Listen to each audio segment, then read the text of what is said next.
Nggak tunggu lu, nggak bisa, nggak ingat lagu tadi deh. Lupa. Kalau ndak kawin hanya 2 tuh. Nam pertama Waang Saki. Jadi tolong ya kalian yang bermain futsal sekarang berterima kasihlah kepada Gusti Randa. Pak Ali belum datang juga. Kemana dia? Jangan-jangan dia tertidur. Barangkali ada halangan. Biasanya sebelum pukul 1 dia sudah di sini. Tadi malam dia minta izin untuk menonton komedi kuda. Baiknya kuadukan pada ayah. Jangan, Sam. Kasihan orang tua itu. Dia kan belum pernah membuat kesalahan selama bekerja dengan ayahmu. Bagaimana rasanya kalau kita setua dia masih dimarah-marahi orang?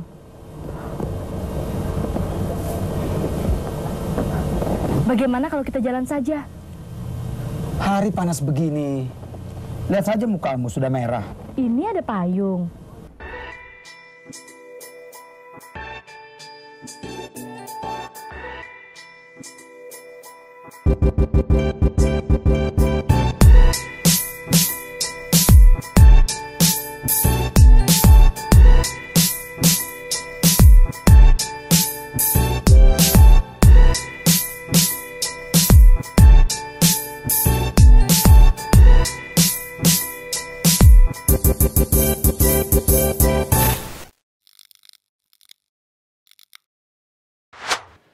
Oke, assalamualaikum warahmatullahi wabarakatuh. Selamat datang di podcast Kabau Rangawa bersama The Living Legend asal Minangkabau, Uda Gusti Randa. Ya.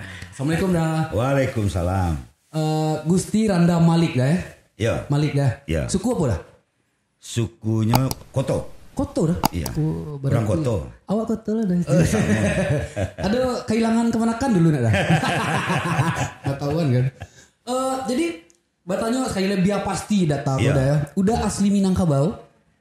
Asli mana? Dari mana? Ibu orang Sicincin, Si Lubu Cincin. Aluang. Oh iya. Ya. Kalau ayah itu sama juga orang Pariaman. Pariaman. Nama kampungnya itu kita bilangnya di Buki.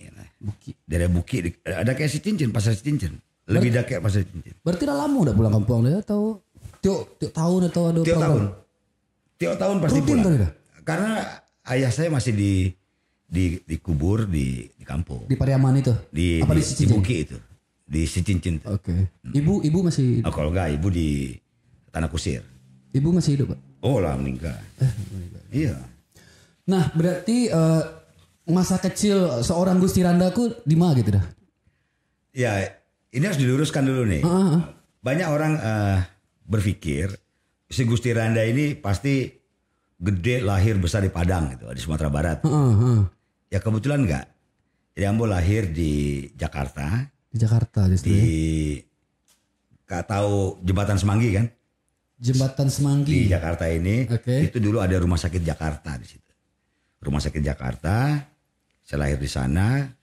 Saya kecil sampai umur kira-kira mungkin 5 tahun itu di Gandaria yang sekarang jadi Gandaria City. Gandaria City. Yang sekarang jadi Gandaria City itu. Iya. Dulu namanya daerah Kampung Sawah. Kampung Sawah. Gandaria. Digusur lah. Gusur. Karena pembangunan. Gara-gara pembangunan. Terus kita pindah ke daerah Cilandak Fatmawati. Fatmawati. Sampai sekarang. Berarti justru nggak pernah melewati masa kecil di kampung gitu dah? Oh enggak pernah. Enggak pernah. Berarti bahasa Minang yang masih kental sampai sekarang ini dari... Oh iya, di rumah itu tiap hari bahasa Padang. Iya. Sangat kental ya? Iya, meskipun kita berbahasa Indonesia, tapi kalau di rumah pasti bahasa Padang. Multikultur di rumah ya? Multikultur. Apalagi kalau orang kayak itu lah berang-berang gitu ya. Oh lah. Pasti kalau orang Minang. Cari-cari. Iya kan? Oke. Jadi pendidikan di Sikol ada ya. Tapi setiap lebaran atau mudik itu ada terus nggak? Rutin terus Bang? Oh hampir sebelum COVID lah ya. Sebelum COVID itu mungkin setahun bisa 3-5 kali pulang. Oh inten banget ya. Intens. Bahkan juga tuh banyak orang kalau ketemu gitu misalnya di daerah Kinol gitu, Padang di Simpang Kinol gitu. Oh iya, Simpang Kinol. Udah Gusti. Oh kemarin kita ketemu sama dia. Kita ketemu lagi. Jadi dianggap saya tuh memang hidupnya di Kota Padang gitu. Iya, budaya Minang tuh sangat kental kan di keluarga udah gitu kan. Betul, kental banget gitu. Oke, berarti pendidikan di Siko terakhir sampai apa lah? Ambo pertama SD, SMP, SMA sampai kuliah S1 semua di Jakarta. Semua di Jakarta. Oke, udah Gusti. Berarti pendidikan universitas di hukum Pancasila yang sangat tapakai mana ya di kehidupan di karir udah gini ya. Iya. Oke dah, sebelum mungkin bertanya agak lonce-lonce saya cuma ikut kok penasaran mana gitu. Ya. Karir udah di perfilman lah mungkin awalnya deh. Itu dimulai dari kok. Jadi tahun barat ya. 9 No, enggak 9. Tahun 70-an. La ilaha illallah. Orang banyak ketipu. Dipikir Gusti Randa itu masih muda. Tapi kalau mau udah jujur, barau kira-kira umur dah. Kira-kira berapa? Wah lupa loh jelek Google tadi. Tapi dari itu deh ya, dari sudut pandang saya deh. Ya sekitar 47 48. Malu. 56. Masa iya dah? Iya. 56 berarti 65. tahun 65. Nah kan orang banyak tertipu kan. Kok casingnya bagus. Casingnya aja muda. Oke. Itu. Nah jadi di tahun 70 akhir ya, sebelum 80 Indonesia tuh lagi demam menari-nari.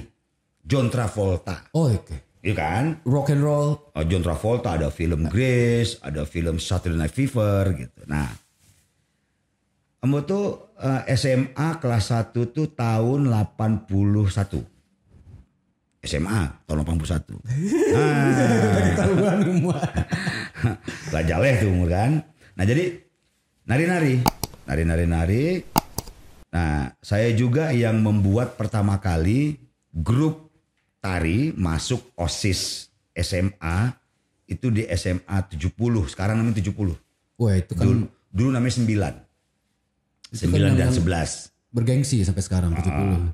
Itu namanya Persada Karya Cipta. Nah, jadi kalau itu bikinan udah gitu. Ya, jadi orang kalau masuk SMA 70 itu ada PKC Persada Karya Cipta itu pasti itu pendirinya Gusti Randa. Wih, dimulai dari situ tuh. Oke.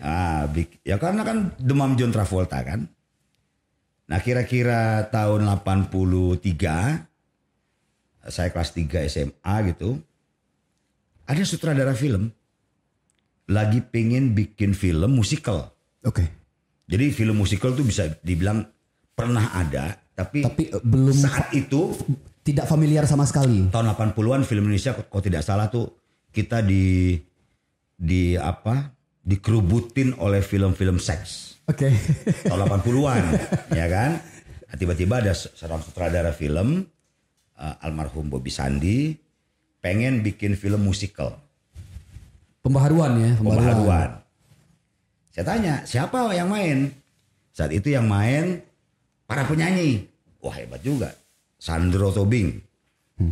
Maya Rumantir dan Meriam Bellina. Oh, oke. Nama familiar. Oh oke. Saya sebagai apa? Tolong Gusti, kata si sutradaranya kan. Bikin beberapa tarian. Boleh? Gitu. Tahu nggak produsernya siapa? Orang awak. Ferry Anggriawan. Orang awak. Ferry Anggriawan ya. Nah, yang punya bioskop karya di Pondok. Oke, itu bioskop banyak sejarah. Oh, banyak sejarahnya. Kaget juga. Oh, ini Ferry Anggriawan gitu. Anak muda gitu. Dulu muda, sekarang sih sama aja umurnya sama saya. Udah kita buat. Film itu judulnya Cinta di Balik Noda. Wow. Oke. Itu tribut pertama tuh yang sempat dulu. Saya hanya sebagai penata tari. Di situ kalau nggak salah Meriam Bellina dapat citra waktu FFI. Nah karena bagus film itu ada kelanjutannya tuh filmnya. Ada sequel. Yang main orang awak juga tuh, Henidar Amru, Meriam Bellina dengan Acan Rahman. Nah, judulnya Kulihat Cinta di Matanya. Itu sequel sambungannya. Oke. Nah, meledak lagi tuh film. Tapi masih musikal? Masih musikal. Jadi kalau dibuka di Google gitu masih ada. Nah, karena saya banyak memegang tari-tarian, saya sebagai koreografer. Akhirnya beberapa film Indonesia koreografer saya. Oh gitu? Iya. Setelah kemunculan 1-2 film ini ya? Misalnya kayak film Susana Buktikan Cintamu tuh Titi DJ dan Meriam Bellina juga tuh yang main. Terus Roma Irama, film Oma Menggapai Matahari saya juga. Waduh. Soneta, jadi soneta tuh gaya-gaya. Iya. Nah itu udah itu? Dari saya. Itu gerakan ini ya kan? Jadi Pak Haji Oma saat itu saya manggilnya Bang Roma. Pengen ada gebrakan. Kan soneta biasanya main biasa aja. Nah saat itu di Hotel Hilton, sekarang namanya Sultan. Itu ada Oriental, tempat musik itu, musik room itu Oriental. Itu menghadirkan Force Major, jadi grup band dari Amerika, Force Major. Dia pakai brass section juga. Mau lengkap juga, jumlahnya aku nggak 9 orang juga gitu. Setiap penampilannya tuh selalu pakai gerakan-gerakan. Nah saya dengan Bang Haji sering nonton. Bang Haji bilang, bisa nggak buat kayak gitu? Oh bisa Bang. Nah, saya bisa gitu. Terlibat. Akhirnya tuh menjadi pakemnya soneta gitu. Nah di film. Sorry. Sampai sekarang dah? Sampai sekarang. Oh enggak. Saya dulu ngelatih soneta di Pondok Jaya. Itu kurang lebih 1 tahun. 1 tahun sampai 2 tahun lah. Setelah itu ya udah kelar, udah kita lepas. Berarti yang penari-penari latar di belakang itu? Oh enggak. Backing vokal. Itu soneta girl. Oh beda ya? Itu lain lagi itu soneta girl. Saya nggak ikut. Ini benar-benar soneta, dan soneta itu kan berganti-ganti pemainnya. Udah banyak yang almarhum. Gitu. Berarti basic justru dari awal tuh dari dunia koreografi ya. Jadi karena saya sebelumnya tergabung di Mas Guru. Saya di GSP di Mas Guru. Jadi banyak tuh saya, Denny Malik, misalnya Riko Tampati, itu banyak lah beberapa temen itu ya di tempatnya Mas Guru. Terus kan biasa kan dari situ kita menyebar lah dengan masing-masing apa dengan skill masing-masing.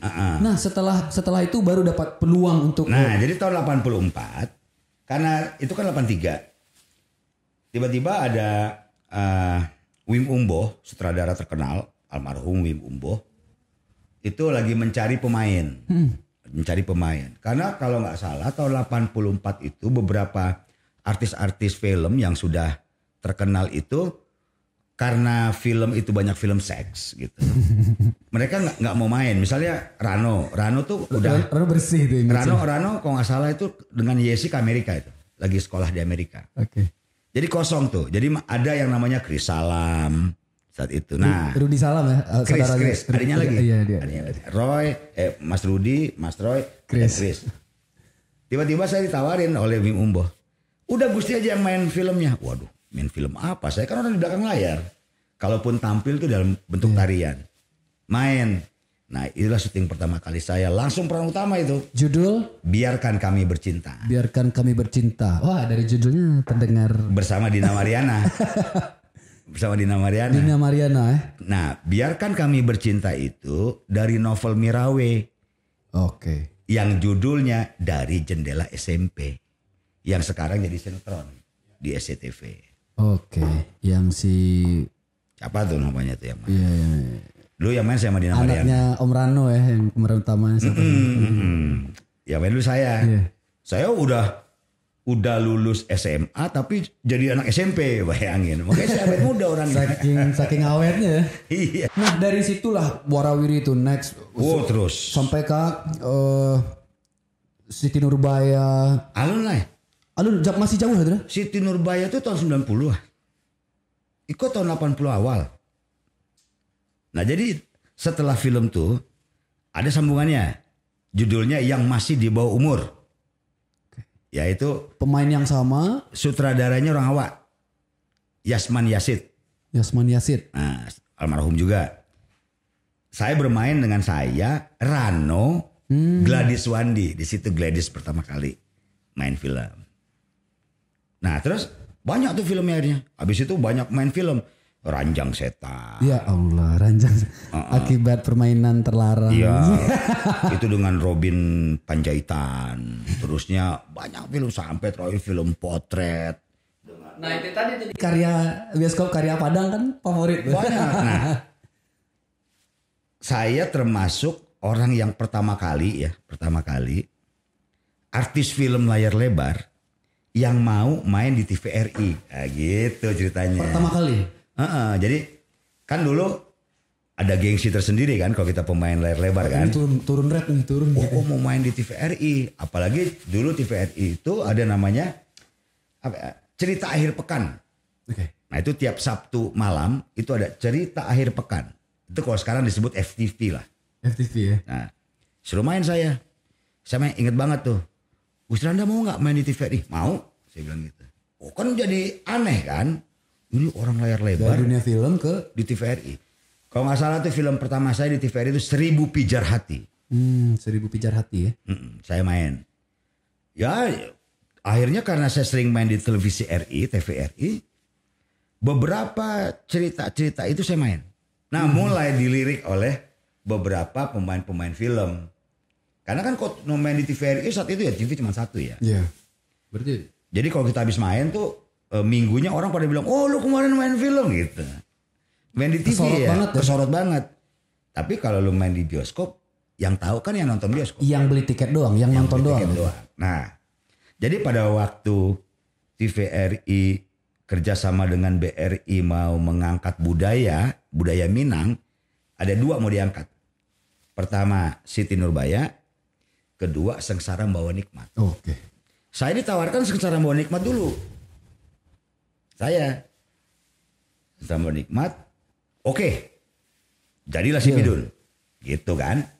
Tiba-tiba di tengah jalan, ibu saya bilang, tuh Sengsara Membawa Nikmat. Tulis Sultan Sati nih pengarangnya siapa tuh? Ya, gitu kan. Nyokap gue kan. Nggak ada yang lain, dia bilang. Ada. Siti Nurbaya. Ambil Siti Nurbaya. Oke. Langsung sekali minum saja? Iya. Itu tahun 90. Belum ada TV-TV lain. Nah jadi orang kalau main di TVRI saat itu pasti langsung boom. Apalagi kalau disukain ya. Disukain. Nah Siti Nurbaya dengan Sengsara tuh benar-benar hebat lah. Nggak ada saingan kan saat itu.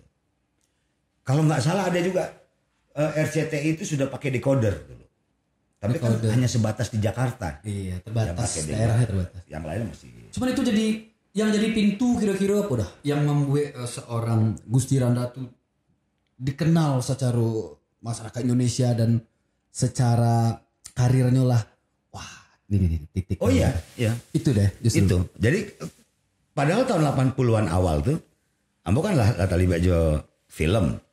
Tapi kan apa tuh segmented ya. Terbatas aja orang film yang tahu. Jadi begitu di tahun 90 itu beredar itu di TVRI, waduh. Itu dari bisa itu kalau nggak salah Indonesia plus Singapura plus Malaysia, Brunei. Wah itu banyak banget. Itu kayak kita digebukin orang gitu. Pansdrang gitu. Seorang Gusti Randa ya. Enggak saya aja, ya saya juga. Tim semuanya gitu. Si Novia juga, Novia Kolopaking, almarhum Damsik sebagai Datuk Maringgi. Itu jadi booming gitu. Orang jadi tahu semua dari anak umur saat itu mungkin ya 5 tahun sampai yang udah nenek-nenek kayak kakek. Nah jadi ya sekarang yang kenal saya ini, yang kenal saya ini kadang-kadang dulu saya nonton Siti Nurbaya. Masih yang lampunya baitong gitu. Yang saat itu saya masih SD katanya umur 5 tahun. Tapi dah karir mengaduh ke pendidikan tadi sudah. Enggak ya. Berarti itu bisa berjalan beriringan gitu deh.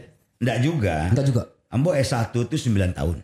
Nah, berarti itu yang mengaduh berarti itu. Itu. Entah kuliah yang mengaduh, entah karir film yang mengaduh. Kuliah yang mengaduh. Enggak, saya tuh masih muda kan. 9 tahun 9 tahun. Itu kalau Indah wafat enggak kelar tuh. Itu trigger lah ya. Ambo masuk Fakultas Hukum Pancasila itu 84. Kelarnya 93 bisa bayangin. 91 orang tua meninggal, ibu. Nah karena janji bernazar gitu, harus kelar. Gue harus kelar. Alhamdulillah kelar ya. Kalau Indua nggak mati-mati, sampai sekarang kayak satu juga. Beda cerita ya. Beda cerita. Cerita. Cuman setelah itu setelah kuliah sudah kelar, mulai berkurangnya warawiri udah seorang Gusti Randa di TV. Apakah itu seiringan dengan fokusnya di dunia yang baru, mungkin dunia politik saat itu yang? Enggak juga. Jadi saya tuh 93 kelar, saya termasuk orang yang saya kan nggak suka semua diterima, nggak juga. Ya pastilah. Nggak semua diterima, meskipun ada tawaran. Saat itu saya coba 93, 93. Sebetulnya udah jenuh juga sih, udah jenuh. Lebih ke jenuh deh. 93 udah jenuh di dunia film, karena dunia film tuh udah aneh-aneh lagi. Jadi dunia film tuh kalau menurut saya itu ada kayak circle gitu, putaran. Jadi gini, abis film seks gitu, nanti masuk ke film horor. Abis film horor, nanti ke film remaja. Film remaja, film dewasa, film seks lagi. Oh gitu. Dia begitu terus tuh. Bosan. Jadi saya tuh ada tahun 93 pas lulus, itu 10 tahun saya mengenal dunia film. 10 tahun. Karena di 83 tadi kan. Iya. 83 tadi saya nari. Orang yang dulu ketemu saya di tahun 83, saya ketemu lagi tahun 93, ya begitu-begitu aja. Dari sisi nasibnya, dari sisi ekonominya gitu. Saya pikir, wah ini kayaknya benar nih kata orang tua. Gak bisa digantungkan hidup di situ gitu. Ada saya cobalah mulai bekerja. Bayangin saya udah terkenal begitu, saya magang jadi asisten pengacara di sebuah kantor gitu. Iya. Ya pengacara kaget juga, ini ngapain ini bintang seorang Gusti Randa magang di sini. Magang di Pelonco juga kan saat itu. Coba Gus, kamu ke Mabes Polri, mampus nggak lo? Waduh, kemana? Ke tahanan tuh, wah, ke tahanan kan? Nah, bayangin kita masuk ke sebuah institusi Polri yang orang tahu semua kita kan. Kenal dong. Tekanan banget deh. Nah jadi itu tuh. Ada rasa, ngapain sih gue kayak gini-gini. Orang udah kenal gue juga. Tapi kan kayak gini-gini saya pikir mungkin sementara. Jadi ya udahlah saya terusin. Nah, fase ini harus dilewati gitu. 93 saya magang, 94 saya magang. 95 ada ujian advokat. Ikut ujian advokat. Saya ikut ujian advokat, lulus. Jadi 95 saya udah menjadi punya sertifikat advokat. Resmi ya, resmi sebagai seorang advokat. Advokat 95. Udah tapi saya ini belum ninggalin film nih. Tapi intensitas udah berkurang. Udah saya kurangin. Yang keren-keren amat gue ambil deh gitu. Selected lagi ya. Keren gue gak ambil gitu. Karena rambut kan masih gondrong panjang. Begitu 95 udah punya kantor sendiri. Usia juga udah tua kan. Orang kan nganggap muka gue muda gitu. S1 aja 9 tahun. Tahun 95 itu usia gue 30. Udah gak punya kawan lagi. Kawan udah pada married semuanya kan. Berarti circle udah mengecil ya? Udah mengecil. Waduh ini kacau nih. Punya target 2 tahun lagi gue harus 2-5 tahun gue harus married. Kalau gak married kacau nih. Ya kan. Nah apalagi kakak-kakak saya kan. Yang masih padang totok kan. Waang indak kawin waang duo. Udah lah totok lo lah pada udah gitu. Iya. Kalau indak kawin hanya 2 tuh. Pertama waang saki. Saki kok orientasi salero. Saki itu yang suka sama laki-laki lah gitu. Orientasi salero menyimpang. Iya. Kan begitu. Waang saki. Ya kan. Itu opsi pertama tuh. Nah kedua waang impoten katanya.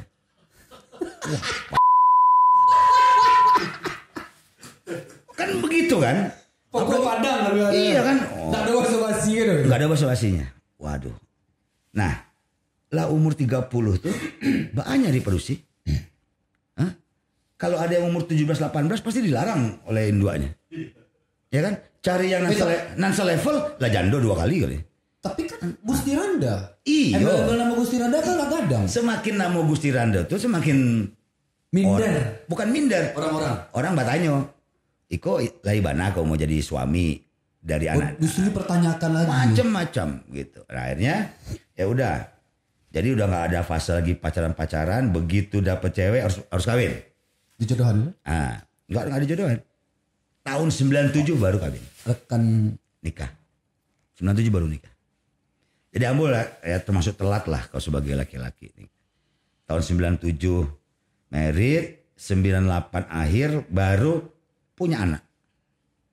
Jadi saya usia sekarang ini, anak saya masih muda. Sementara teman-teman sangkatan saya lah nimang cucu. Ya tapi kalau hitungannya telat atau apa ya? Kalau untuk hari ini umur 32, 33 married enggak ada. Tapi untuk tahun 90 yang lalu agak tabu itu. Masih tabu. Tapi itu makanya diagiahnya di Tuhan udah tuh awet muda. Gitu. Iya. Anti aging. Itu ceritanya tuh. Jadi, nah akhirnya udah nggak begitu anak kedua lahir tahun 2000, nah, saya memutuskan stop. Benar-benar stop di dunia entertain itu. Itu hanya berjalan 10 tahun. Berarti itu hanya sementara sampai dapet tawaran yang menarik lagi gitu. Nah, 2010 berhenti kan? 10 tahun tuh berhenti. 2010 tergoda lagi. Ya kan? Mulai ada orang bilang, lu sekarang udah oke nih dari sisi ini, bikin dong, kembali ke dunia film dong, tolong beresin. Akhirnya saya pertama kali memproduksi, akhirnya saya di balik layar deh saya bilang. Oke. Saya memproduksi Marsinah. Jadi karena saya Marsinah. pengacara, saya di bidang hukum, saya bilang kalau saya mau balik ke dunia film, saya harus membuat sebuah cerita yang gak bisa dilakukan oleh pada zaman dulu. Saya angkatlah film Marsinah. Oke, berarti lebih di belakang layar gitu Lebih kan? di belakang layar gitu. Nah, setelah termasuk buat Padang. Jadi akhirnya saya dalam hal jadi gini, saya kan sering bolak-balik ke Padang, saya katakan tadi.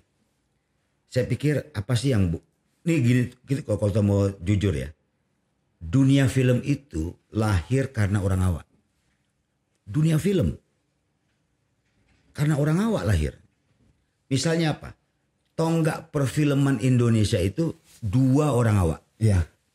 Ya kan? Usman Ismail, Jo Jamaluddin Malik. Itu orang awak tuh. Kental banget. Nah, terus beberapa senior orang film itu banyak orang awak. Dari krunya, sutradaranya sampai artis-artisnya, pemain-pemainnya. Nah, tapi kenapa kok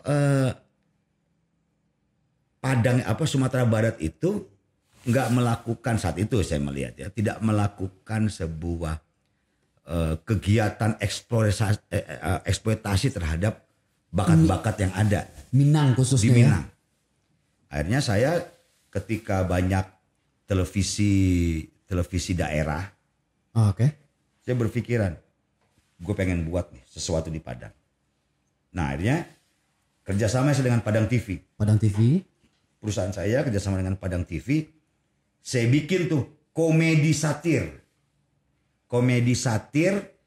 durasi 30 menit, judulnya In the Coast. Singkatan.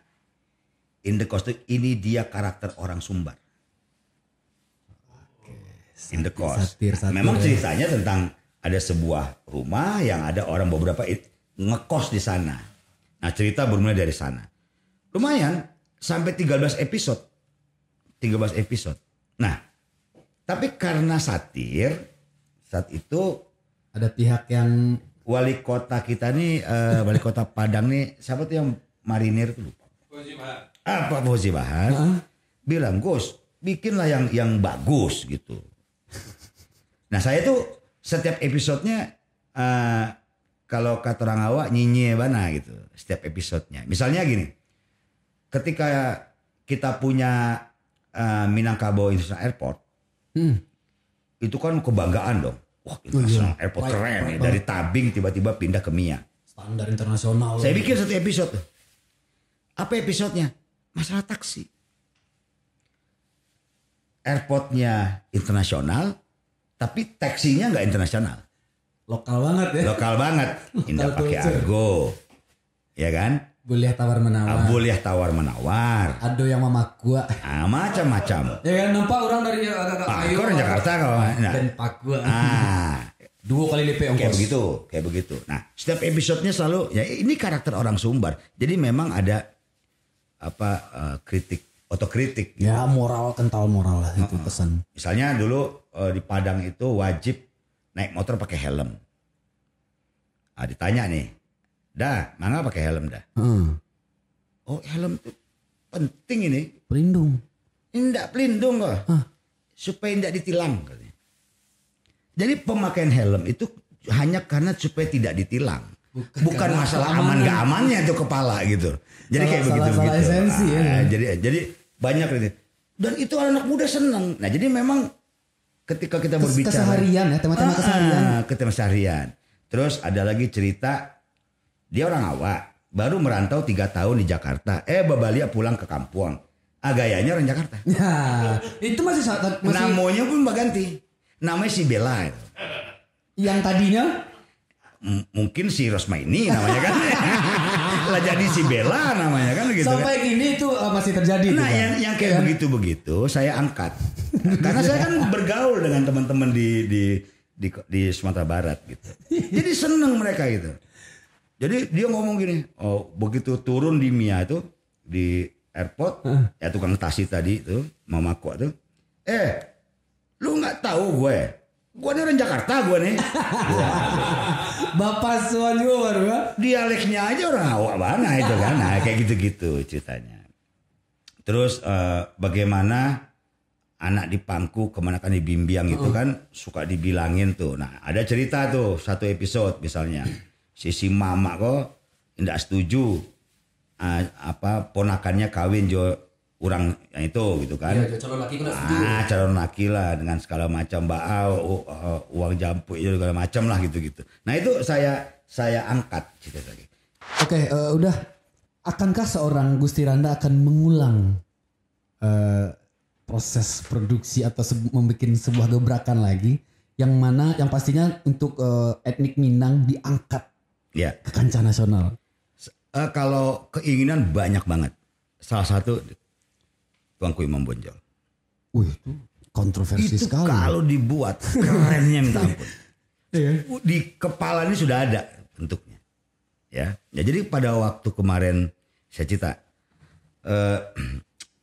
ada orang awak juga bilang gini, Gus, kita bikinlah itu Siti Nurbaya tapi dengan versi baru. Saya bilang sangat bagus. Sangat bagus. Artinya tapi bukan TV.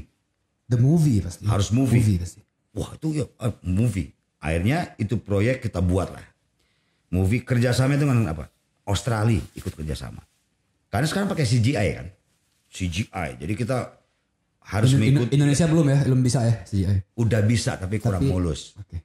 Jadi Astro Australia, Alita Production di Jakarta dengan Balai Pustaka yang punya cerita. Bikin proyek itu, alhamdulillah jadi bagus banget jadinya. Bagaimana Teluk Bayur zaman dulu, kalau di yang TVRI kan memang di Teluk Bayur syutingnya, ya kan. Kok ini enggak, kita CGI gitu, syutingnya hanya di studio PFN, pakai green screen. Jadinya, bener-bener itulah Teluk Bayur zaman dulu, keren banget. Sorry. Berarti Iko yang sedang digarap gitu kan? Sudah selesai. Dan sudah selesai. Publishnya kapan dah? Harusnya kalau tidak COVID bisa dipublish. Tapi karena 21 atau bioskop tutup gitu, belum boleh. Netflix maybe? Ya rugi dong. Ini biayanya gila-gilaan. Gila, ini biayanya Siti Nurbaya gila-gilaan. Yang main tuh, ya tapi terpaksa pemain jadi diganti kan. Oke, udah sebagai apa? Jadi bapaknya Samsul Bari. Bapak Samsul Bari. Produser. Bagindo Sulaiman. Include produser atau? Saya sebagai produser tapi lebih kepada. Jadi kan anak sekarang ini kan yang buat anak muda. Oke. Haris nih, yang buat Haris. Haris itu masih Badun Sana tahu Padang kan? Sering ke Padang kan? Sering. Nah, ada kayak Hotel Pangeran tuh ada soto. soto Padang. Soto Padang. Nah, bukan Garuda. Enggak tahu. Soto veteran. Nah, itu masih keluarga situ. Jadi anak muda Haris ini memang pinter, dia lulusan IKJ juga. Dia ada film yang ngetopnya itu tuh Surat Kecil untuk Tuhan. Oh itu garapan dia? Haris, orang awak tuh, anak muda Padang panas. Oh itu rencana awak berarti itu dah? Iya, nah terus dia bikin Siti Nurbaya ini, nah saya memberikan masukan-masukan. Jadi kita sama-sama memproduksi lah dari sisi berarti cerita. udah finish 100%? Alah. Cuma tinggal nyari timing aja nih? Timing aja, rilis aja. Wah gila ini. Siti Nah itu Nurbaya the movie. kita COVID kan Maret 2019. 2019, Maret 2019. 20. Malah 2020. Virus ditemukan bulan November atau Oh iya 2020. 2019 Sorry, terus kenanya kita ya, 2020. go internasionalnya virus ini 2020 Saya syuting awal. itu kan pertama kali di Jakarta, adanya di daerah Studio Alam TVRI. Depok. Gue lagi syuting di sana. Ini Siti Nurbaya the movie ini. Jadi kita sempat break gitu karena saat itu kan keadaan kita lah ya. parno lah. Iya. Ya pemerintah daerah juga parno itu di polis line segala macam. Kita kena dampak tuh.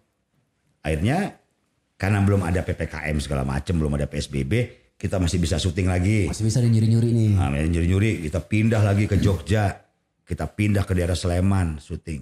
Sampai akhirnya kalau untuk CGI di PFN. Udah kelar. Jadi rencananya tuh pada 2020 itu kita ingin ikut festival. Tapi ada nggak bisa ikut festival film 2020. Begitu mau tayangin 21 tahun 2021 bioskop tutup. Kursi Sementara saya hampir berbarengan. Jadi saya pertama bikin Naga Bonar dulu. Naga Bonar. Nah, saya memproduksi Naga Bonar. Naga Bonar Reborn. yang Reborn, yang Gading yang main. Yang Gading. Itu produsernya saya. Habis saya nyelesain Naga Bonar Reborn, selesai saya bikin Siti Nurbaya the movie. Jadi saya tahu banget tuh bagaimana proses pembuatan film dengan biaya yang cukup besar. Jadi kalau misalnya nanti kita buang ke beberapa OTT gitu, sayang banget gitu. Gak worth it banget. Gak worth it. Kasihan eksekutif produser ngamuk-ngamuk nanti kapan duit gue balik nih gitu kan. Yang main nggak yang main? Sabar. Sorry. Siti Nurbayanya itu gue kok anak baru nih lupa namanya. Pokoknya ada pemain. Bukan Cinta Laura kan? Oh bukan. Gimana? Saya Siti Nurbaya gitu. Jadi company. Kalau yang jadi Samsul Bari Dimas Seto? Bukan Dimas, lakinya Anggara? si Dimas Anggara. Nadine. Lakinya Nadine. Oh, oke. Nah, itu yang jadi Samsul Bari. Terus yang jadi bapaknya Siti Nurbaya Matius Mucus. Oh, Matius Mucus. Kurang awak ya Matius Mucus, kurang awak. Nah, dia orang-orang Palembang, orang Pagaralan. Ya, awak wong kita gelo. Wong kita galo. Terus yang jadi bapaknya Samsul Bari saya. Oke. Nah, gitu. Dari anaknya jadi bapak langsung gitu kan. Tapi masih bisa dipasang jadi anak sih. Pakai CGI. Pakai CGI. Dikurangin 40 tahun. Terusnya yang jadi ibunya Samsul Bari Sanas Haki. Yang jadi Datuk Maringgi Tengku Wisnu. Tengku Wikana. Dia ganti nama deh. Tengku Wikana. Tengku Wisnu kan? Bukan Tengku Wisnu yang suaminya si Siren, bukan. Wika.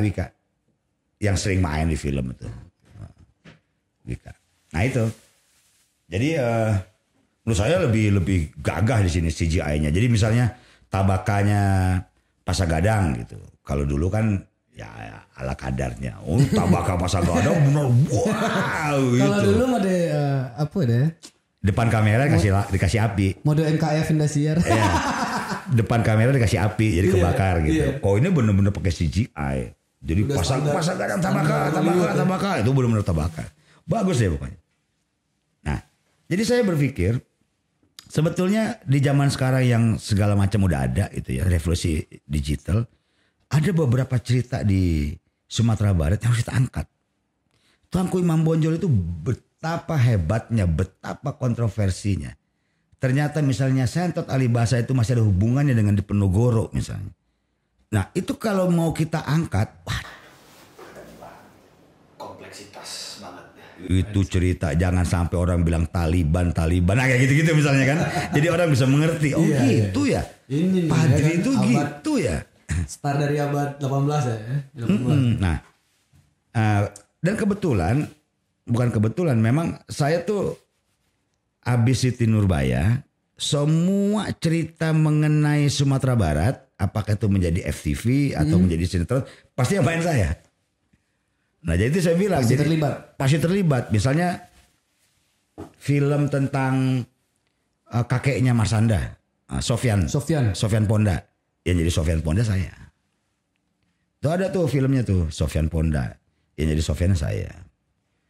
Terus tentang kakeknya Ratu Sikumbang gitu nggak ada? Nggak ada. Dari mana Ratu Sikumbang tahu dah? Nggak tahu. Makanya gue baru dengar juga. Masa tahu Gusti Randa juga Ratu Sikumbang. Nah apa namanya kembalinya si anak hilang tuh ada novelnya juga. Itu yang main gue juga tuh. Jadi Buyong Jamba tuh. Buyong Jamba. Balai mana namanya? Itu gue main. Jadi beberapa cerita tentang Minangkabau pasti gue yang main. Gitu. Akhirnya gue kental kan. Iya. Kental. Identik. Akhirnya gue juga rekaman lagu juga. Pakai bahasa Minang. Bisa dilantunkan lupa bagian juga yang masih tenge. Lupa juga gue. Pokoknya lupa bahwa orang Awak tuh harus Karajokare memegang ladiang tiap hari ya gitu-gitu lah. Ya, irama. Lu tahu ladiang kan? Ladiang lah, enggak masalah. Artinya bekerja keras gitu. Kayak gitu-gitu. Akhirnya saya tuh saya buat cerita di Padang TV. Nggak tunggu lu emang nggak inget lagu tadi deh. Lupa gitu karena take vokalnya tuh take-nya di Padang Panjang banget tuh. Itu ada studio diisi di Padang Panjang. Mungkin pertanyaan secinta apa udah Gusti Randa ke Minangkabau nggak pantas dipertanyakan mungkin gitu kan.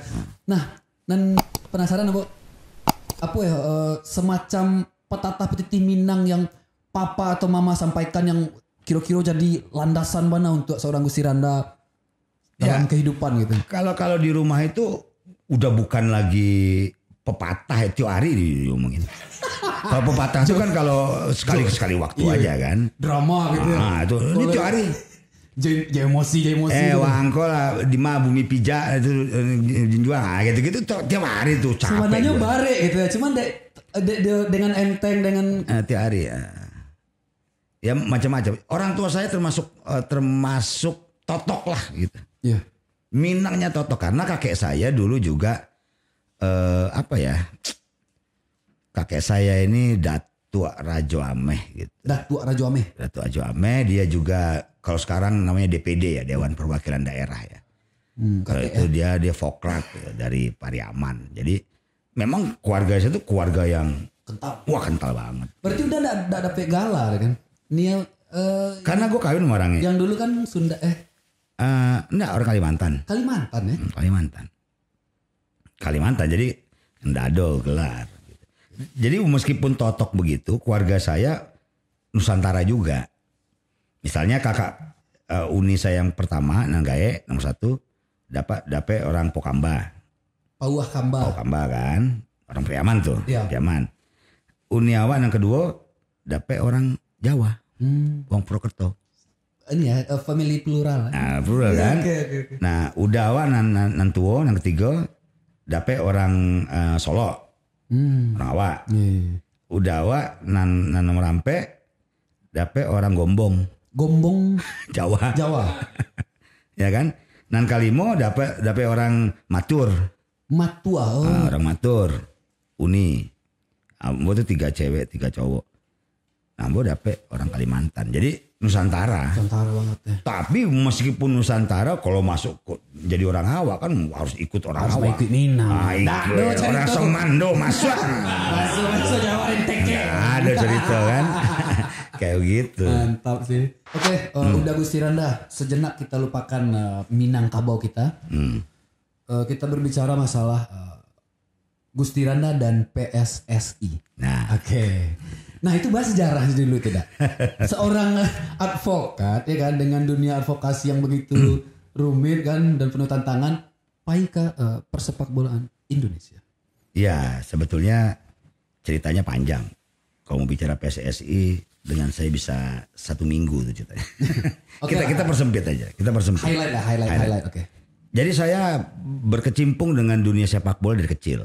Oh, Jadi kalau anak Kebayoran, saya anak Kebayoran berarti. Macan Kebayoran. Anak Kebayoran itu kalau julukannya almarhum Sis bilang anak singkong gitu. Anak singkong. Saya tuh pemain bola. Main bola. Pro. No. Main bola kampung. Tarkam. Liga Tarkam. Jadi ya mungkin punya bakat dulu. Punya bakat, lari kenceng segala macam. Iya.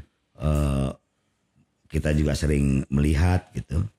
Nah ketika saya SMP saya masuklah baru SSB. Saya masuk SSB. Di depan Mabes Polri itu. Dulu namanya Mabak. Blok M. Trunojoyo. Blok M, ya. Itu saya masuk. Nah ketika saya lulus SMP kira-kira tahun berapa itu. Saya ingin masuk Persija Selatan tadi. Keinginan sendiri ya? Keinginan. Tapi karena tinggi nggak nyampe saat itu. Masa sih? Saat itu kan kalau jadi pemain bola zaman itu syaratnya 160. Oh, oke. Gue tuh kelas 3 SMP tuh mungkin 156 kali ya, 157. Ya elah, 3, 4, Nggak bisa kok zaman dulu. Jadi orang dulu itu dari situ aja udah ketahuan. Dia ketat.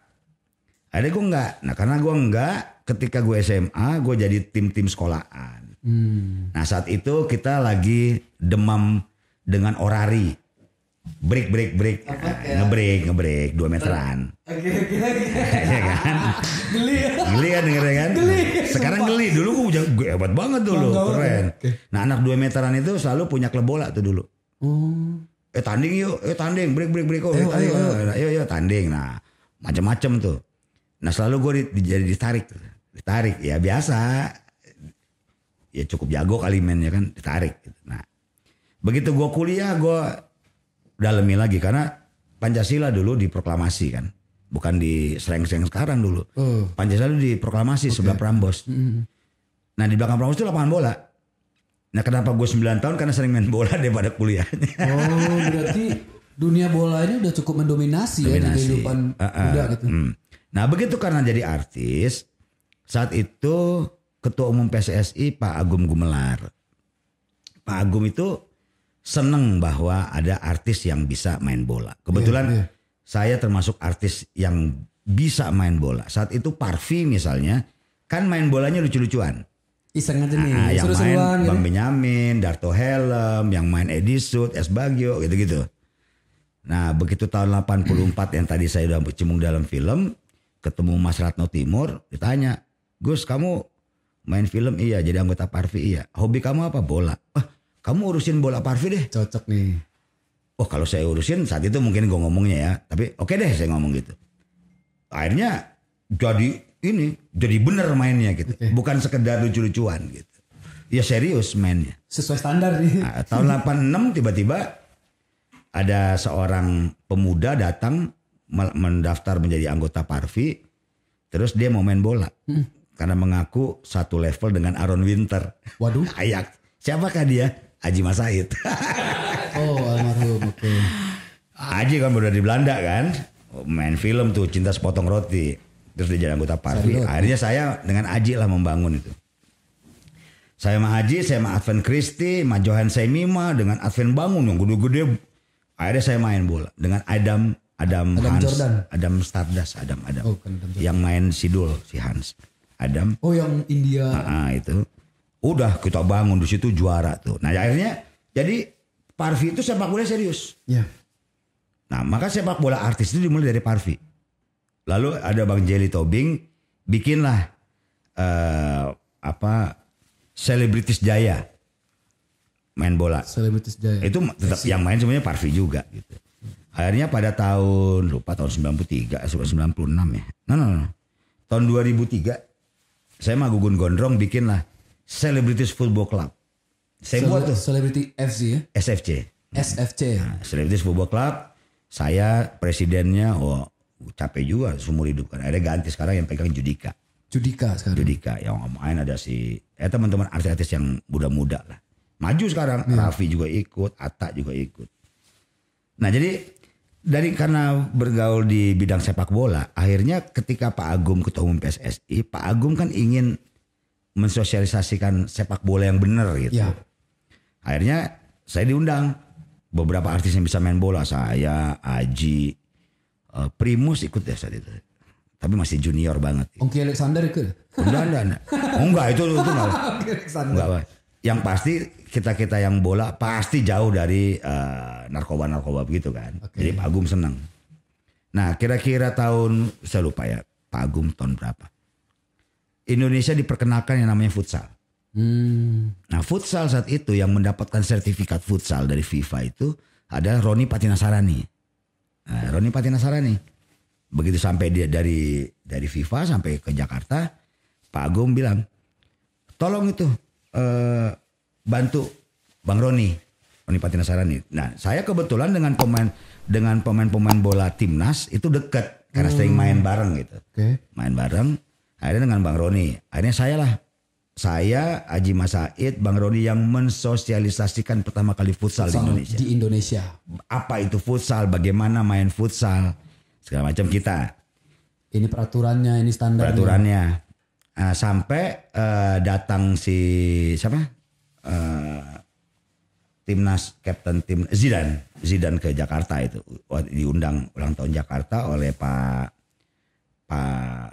siapa gubernur kita tuh, Pak, gue kalau orang politik. Hasan Basri Durin. No, Gubernur Jakarta.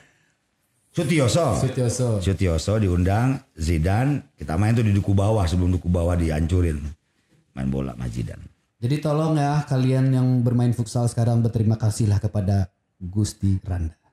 Nah akhirnya karena itu, begitu Ketua Umum PSSI berganti dengan Nurdin Halid, saya diangkatlah jadi Ketua Badan Futsal Nasional. Gitu. Saya Ketua BFN. Saya Ketua Badan Futsal Nasional. Terus ya saya kira itulah satu-satunya piala di zaman Nurdin Halid yang 2 periode mimpin PSSI.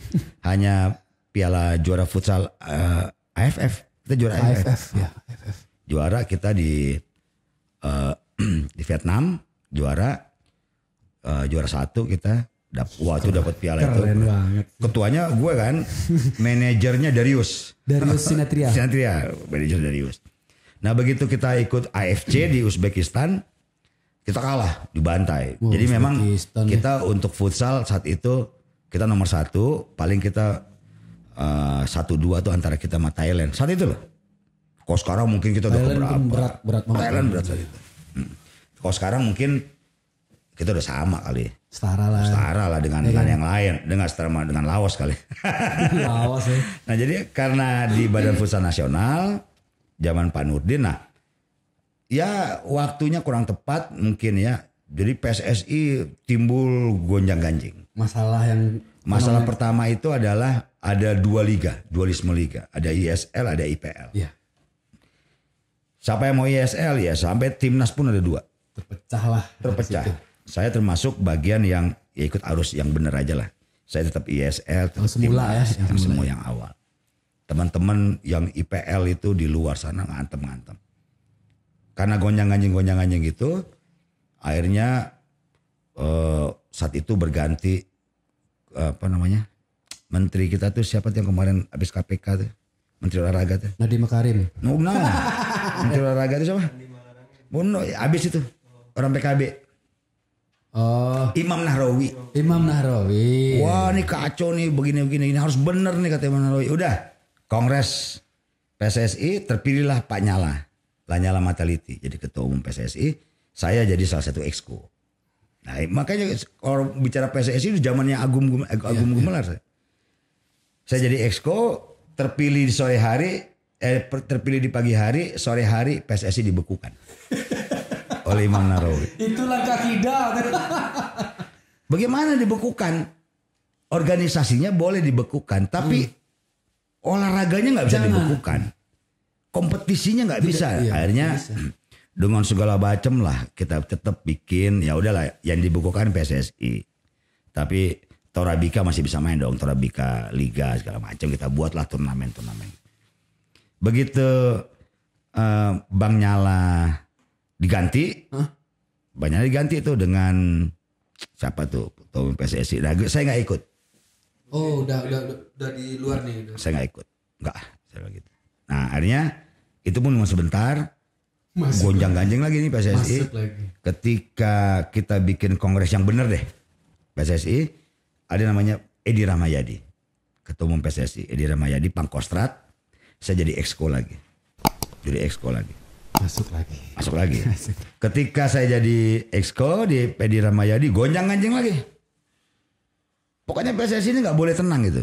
Selalu ada gonjang-ganjing. Gantilah Edi Rahmayadi dengan Joko Driono sebagai wakilnya. Baru Joko Driono 3 bulan ketua umum PSSI, Joko Driono tersangka. Iya. Ada Joko Driono memberikan surat saya untuk menjadi PLT ketua umum. Pelaksana ketua umum. Okay. Nah, udah tugasnya cuma 2 saat itu. Mengantarkan Piala Presiden harus jalan karena pertama kali Piala Presiden kita buat zaman Jokowi. Kedua, Liga supaya jalan, Liga Sopi. Ketiga, membuat kongres PSSI supaya ada definitif. Buat kongres PSSI. Jadilah sekarang Pak Iwan, Muhammad Irawan, Iwan Bule. Tapi begitu Pak Irawan jadi ketua umum PSSI kena COVID. Ada seperti ini.